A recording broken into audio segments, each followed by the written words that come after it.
The gentlewoman from Arizona.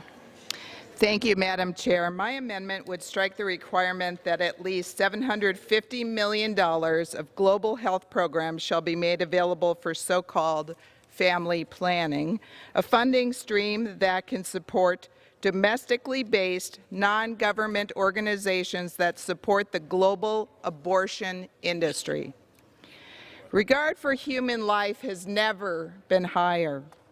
Polling statistics indicate that Americans are as likely to identify as pro-life as they are pro-choice.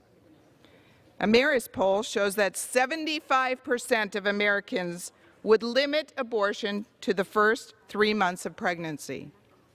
Further, Americans oppose taxpayer funding for abortion in the U.S. 54% to 39%. 75% of Americans oppose using tax dollars to fund abortions in foreign countries. That's 75%. Our policies reflect these views through the Hyde Amendment, which has protected federal tax dollars from funding abortions in the United States for the last 4 decades. The Helms Amendment, passed in 1973, to protect tax dollars from being spent on abortions through U.S. foreign assistance.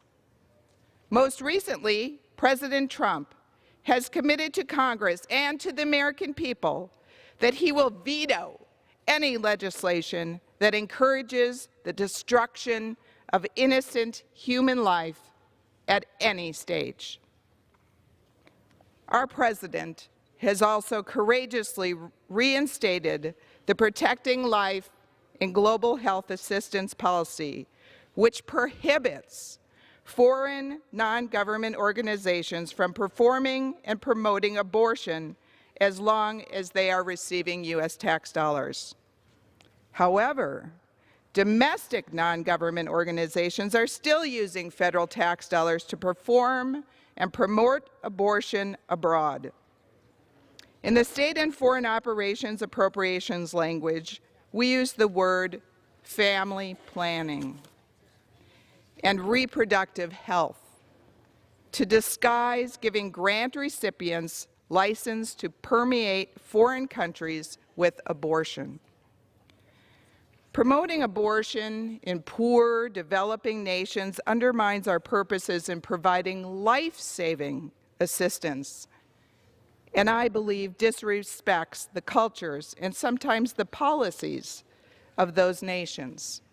It encourages the idea that having fewer children reduces poverty and economic instability instead of promoting real solutions to those problems, like more human rights and liberties and helping women be self-employed. Stopping domestic non-government organizations from using American tax dollars for abortions is consistent with our other policies, like the Hyde and Helms amendments, and the PLGHA that limit government funding for abortions, and consistent with the views of 75% of Americans. These policies save lives. In the case of my amendment, thousands of children all over the world can be saved. To be clear, my amendment does not eliminate, nor does it reduce funding. My amendment aims to ensure that instead of investing funds in promoting and performing abortions abroad, the valuable dollars that fund our global health programs are invested in reducing maternal and infant mortality, treating birth complications, and enabling access to safe blood, nutrition, and antibiotics.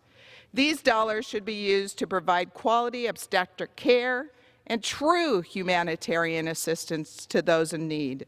My amendment ensures that our nation's policies align with the views of the vast majority of the American people.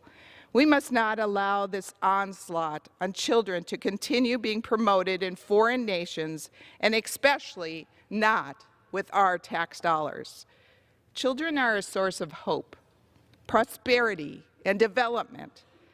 They must be treated as such from the very beginning of their lives here and everywhere. I urge my colleagues to support this amendment, and I reserve